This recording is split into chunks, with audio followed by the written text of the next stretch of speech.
Zelensky quase foi morto. Exatamente isso, gente. Tem muita coisa rolando e vamos te explicar.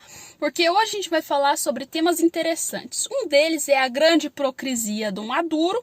Vamos falar também sobre o fato do Zelensky ter quase batido as botas e ir de raça pra cima nesses últimos dias, tá? Porque hoje o tema é polêmico pra caramba. Vamos lá. Para quem não sabe, o Zelensky e um premier grego, eles se uniram lá na Ucrânia e simplesmente foram homenagear os soldados que estavam na guerra, né? E no meio dessa homenagem, eles estavam entregando medalhas, estava tudo bonito, feito lá perto da província de Odessa. E do nada, assim, de repente, do nada, eles viram uma bomba de cogumelo, assim, subindo e a fumaça no ar e foram atingidos por ataques russos. E aí o bicho pegou, porque aí o mundo inteiro virou e falou simplesmente: meu Deus, o Putin tá querendo matar o Zelensky. Foi de propósito, Putin fez isso de propósito. Mas não acho que realmente seja isso que aconteceu. Primeiro, realmente o Putin ele teria, né, uma vontade imensa de matar o Zelensky, mas o premier grego acho que não é bem o que o Putin estava querendo, já que o premier grego, vamos lembrar que a Grécia ela faz parte simplesmente de um acordo com a OTAN. E a maior evidência que o próprio Putin está querendo nesses últimos tempos é meter a OTAN no meio dessa guerrinha apocalíptica que está rolando lá na Ucrânia. Então, se a gente fosse falar, o Putin está querendo matar o Zelensky, né? Até que fazia sentido. Mas pelo fato do premier estar lá, eu acho que isso não faz sentido nenhum, porque assim, seria um tiro no pé do Putin, que está chegando época de eleição, então ele não quer interferência da OTAN, e matar o premier grego ia ser praticamente apocalíptico, e a OTAN ia entrar no meio, ia virar um caos e coisa enorme. Acontece que eles ficaram praticamente feridos, né? Tanto o Zelensky quanto o premier, mas não chegaram a morrer. E Zelensky soltou a verba falando: olha, foi o Putin que tá querendo matar, isso aí é armação. E se não for armação, ele não sabe controlar as tropas. Provavelmente foi um erro de comunicação lá nas tropas russas, eu acredito, porque simplesmente para atacar onde estava o premier grego, eu acho que não fazia muito sentido, então acabaram errando.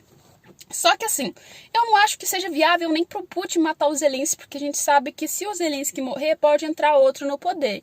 E esse outro pode ser um pouco mais agressivo que o Zelensky e tornar a guerra a outro nível. E aí vocês já viram como é que acontece, como é que o bicho pega, né? Só que teve um fato que eu achei interessante, foi que teve esse ataque, né? Pegou uma região muito grande, 5 pessoas morreram nesse ataque, tá, gente?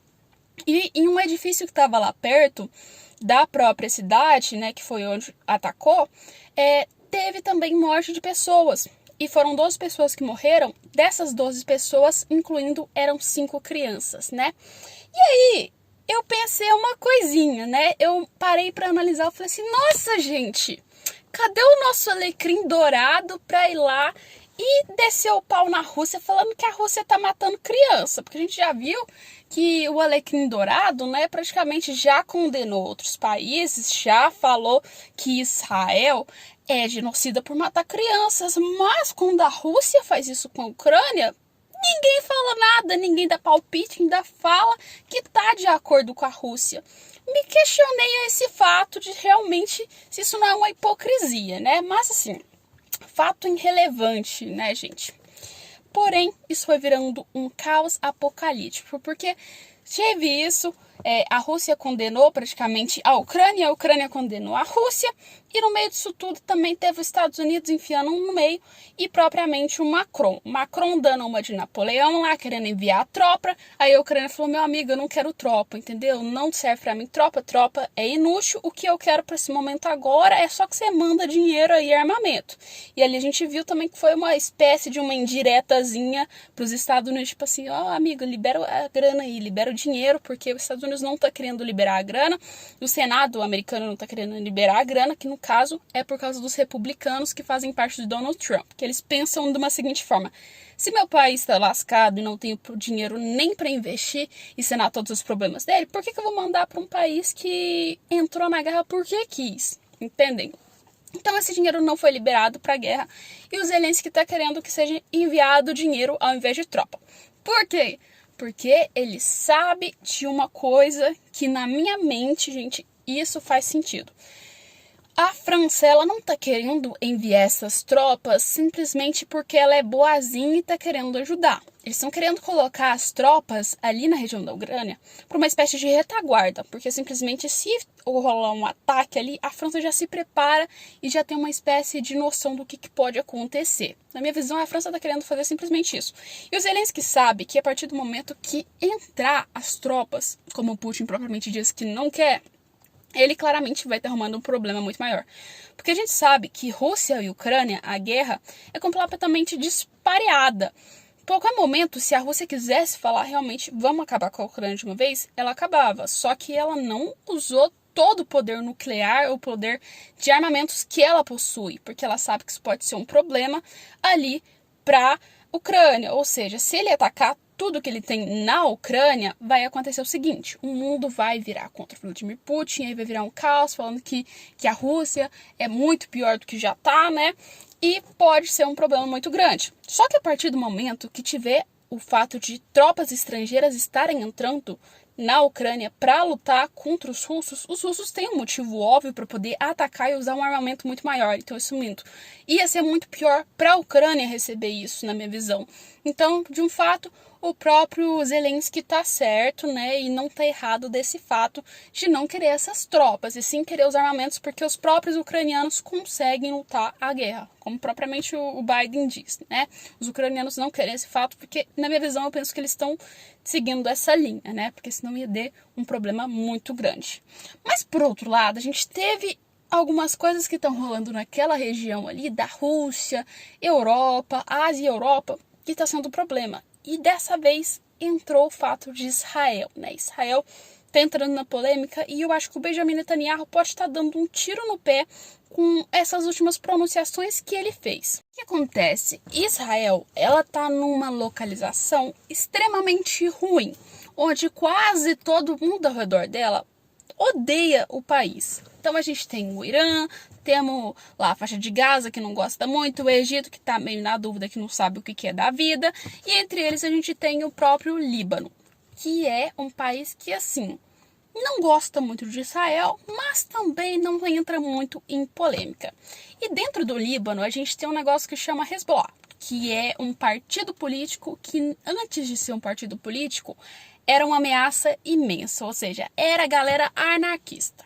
Então eles iam lá, faziam os mesmos caos, igual praticamente assim, uma estética do Hamas, só que não tão igual ao Hamas, né? Assim, mas esse partido, Hezbollah, ele meio que apoia o Hamas, entendem? Então, era um problema para Israel, porque esse partido lá no Líbano, ele já vem apoiando, vem fazendo críticas a Israel há muito tempo, né? E principalmente agora que tá rolando a guerra contra Israel e o Hamas, eles chegaram descendo o pau falando que o Hamas estava certo e que Israel estava errado. E no meio desse contexto todo, Israel responde e eles retrucam e isso tudo vai e volta. Aconteceu que eles fizeram um ataque lá na região mais para norte de Israel. E claramente Israel iria responder, porque Israel está sendo atacada pelo próprio Hamas. E quando também entra de fato que ele está sendo atacado agora por um partido político do Líbano, isso gera um problema muito maior para Israel. Só que o que acontece? O Líbano, ele olha para esse partido político, para essa espécie de milícia, se a gente pode falar assim, e caga, e não tá nem aí para isso. Simplesmente é só tipo assim, deixa, entendeu? Não fede, não cheira, não tem problema nenhum, deixa lá. Só que agora deu problema, porque Israel praticamente virou e falou assim, amigos, olha, a gente já tá dando guerra, não é muito viável vocês ficarem atacando a gente aqui nessa região norte, então a gente vai atacar vocês. Simplesmente isso. E se Israel atacar praticamente o Líbano, porque Israel não está atacando somente a esse partido, ele vai atacar o Líbano. Provavelmente aí está previsto que esse ataque aconteça lá para junho ou então um pouco depois, né? Mas se ele realmente atacar o Líbano, vai ser uma extrema fala para que a mídia internacional que odeia Israel jogue que Israel é um país que causa guerras, que é um país que tenha transtornos e que praticamente vai atrapalhar no cenário internacional. Então vai dar assim pólvora para a mídia virar e descer o pau em Israel. O que seria certo? E atacar o Líbano inteiro? Não, simplesmente isso não seria certo. Algo que eu acho que é erro do Benjamin Netanyahu. Que ele tinha que atacar somente ao partido político, ou então chegar a uma questão diplomática antes com o Líbano para conversar e falar assim, olha amigos, não façam isso, né? Mas assim, um ataque direto eu acho que pode ser um pouco agressivo de Israel e pode pegar muito mal no cenário internacional. Por enquanto não foi feito esse ataque, mas está se acreditando que provavelmente lá para junho possa ter esse ataque. Então o Israel vai entrar em 2 guerras e aí vira mais problema e vai virando um caos. A gente sabe que aquela região lá do Líbano praticamente é um pouco mais forte do que a região do Hamas. Não é igual a Israel, mas é um pouco mais forte. Israel financiar uma guerra com 2 países pode ser extremamente problemático para eles e pode rolar que aconteça a perda de Israel. Então, eu acho que entrar nessa treta agora dessa forma que o Benjamin Netanyahu está querendo entrar é um pouco agressivo e que pode tirar problema para Israel, né? Porém, por outro lado, chegamos ao ponto da América, onde a gente está vendo a hipocrisia que o Maduro tem e a falta de vergonha na cara, né? Praticamente com aquelas eleições democráticas que ele pôs, né? A eleição tá marcado praticamente agora, né? Para junho, logo aí depois. Agora não, na verdade, né? Falta muito tempo, gente. Agora deu uma bugada aqui. Falta muito tempo ainda para as eleições que vão rolar aí na própria Venezuela. E temos um problema de que elas não estão sendo tão democráticas assim como a gente pensava que ia ser, né? Como todo mundo achava que seria. Acontece, o nosso querido Nicolás Maduro marcou praticamente as eleições na data do aniversário de Hugo Chávez. Então a gente já sabe, Revolução Bolivariana, vai seguindo, antecessor do Nicolás Maduro, e aí vem esse caos. Só que o que acontece? Tá dizendo que as eleições vão ser democráticas, que vão ter países internacionais dando uma olhada ali para ver se o negócio tá certo. Só que assim, isso é democracia para vocês? Preste atenção. Tivemos a Maria Curato, que era praticamente a mais cotada e a mais importante nessas eleições na Venezuela, que estava assim, deslanchando, né, praticamente. Ela estava com tudo e tinha quase mais de 50% da aprovação dos venezuelanos, né, chegando assim ao ponto de que ela ganharia, assim, aquela Nicolás Maduro na lavada. Só que o que acontece? O Maduro percebeu que isso ia acontecer, ele falou, olha, já que a gente tem que fingir que isso aqui é democracia, vamos pegar ali e vamos fazer o que a gente faz melhor, que inventar uma balela doida e tirar as pessoas, tornando elas inelegíveis. Nossa, leve coincidência, né? Vamos lá. O que acontece? Ele tornou essa mulher inelegível por 15 anos. Exatamente. Ela não pode se eleger por 15 anos. Ou seja, a maior opositora do Maduro não está elegível para essas eleições que vão acontecer agora. E acredite, quase todo mundo da oposição do Maduro também não está inelegível. Então, entende o que ele vai fazer? Ele vai praticamente colocar todo mundo que é da oposição inelegível, vai botar um candidato mequetrefe praticamente que vai apoiar as linhas deles como um opositor e simplesmente vai virar e falar assim, olha gente, viu, eu ganhei, isso aqui é democracia, viu, Estados Unidos? Não estamos sendo um país ditador. Simplesmente isso, né, gente? Aí você pensa, nossa, essa mulher aí deve ter cometido um crime, assim, ó, estrondoso pra estar presa desse jeito, né? Pra perder aí, ficar 15 anos sem poder se eleger, né? Pois é. Sabe qual foi o crime dela? Traição e não concordar com o governo.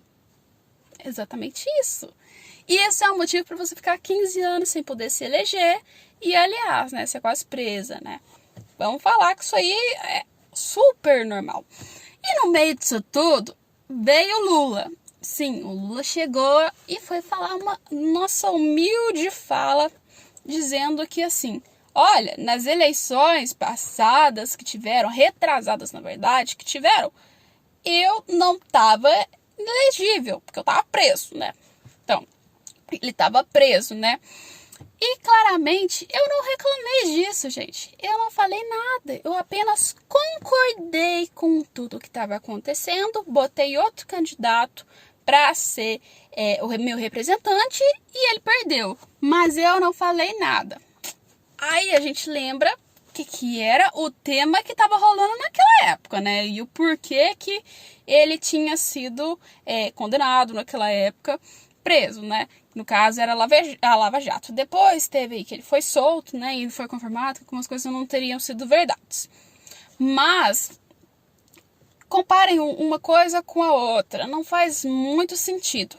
E o Maduro pega esse contexto todo do Lula entrando no meio dessa treta e fala simplesmente de que se isso fosse no Brasil, a direita já estaria aí caçando motivos para questionar as eleições lá, para falar que aquilo era antidemocrático, né? Mas assim, é antidemocrático, não tem nem o que falar que isso é democracia. Não sei aonde que isso é democracia, gente. Você vai lá, é a mesma coisa, você vai competir com 4 pessoas, é uma corrida, né? A primeira, antes da corrida, você vai lá, põe veneno na água dela, aí ela morre. A outra tá correndo, você vai lá e coloca prego na meia dela. E a última você pega e quebra a perna dela, dá uma paulada na perna dela. Aí você vai correr? Você acha que vai ter alguém para concorrer com você se todos os candidatos já foram eliminados? Entendem? Isso é democracia? Isso aí tá correto? Isso é justo? Na minha visão, eu acho que não, né? Eu acho que isso aí é incoerente, é sem noção e praticamente assim. É uma democracia disfarçada. Não é uma democracia justa, não é algo que praticamente você fala assim, realmente é democrático, olha o senso de democracia. A gente já viu que o Nicolás Maduro, ele coloca em várias falas dele um ar de deboche, tipo assim, nossa, nós vencemos, sabe? Não concordo muito com isso, eu acho que isso aí tem golpe, isso aí tem coisa rolando, né? Mas assim, vai ter as eleições, não vai ser surpresa pra ninguém que provavelmente o Maduro ganhe, né? E aí ele vai falar que é democracia. Mas não vamos comentar sobre isso. Porém, eu quero saber para vocês, o que vocês acham disso tudo, né? Isso aí seria uma democracia? Não seria? O que seria? Qual a matéria predileta de vocês que eu trouxe hoje? E se você quer saber sobre outra matéria, ou então quer saber sobre um tema de algum lugar que está acontecendo, já coloca aí para mim nos comentários que eu vou trazer para vocês mais vídeos com mais matérias e mais informações sobre o contexto global, explicando de uma maneira fácil para que todo mundo possa entender isso, tá? Um beijo e até o nosso próximo vídeo.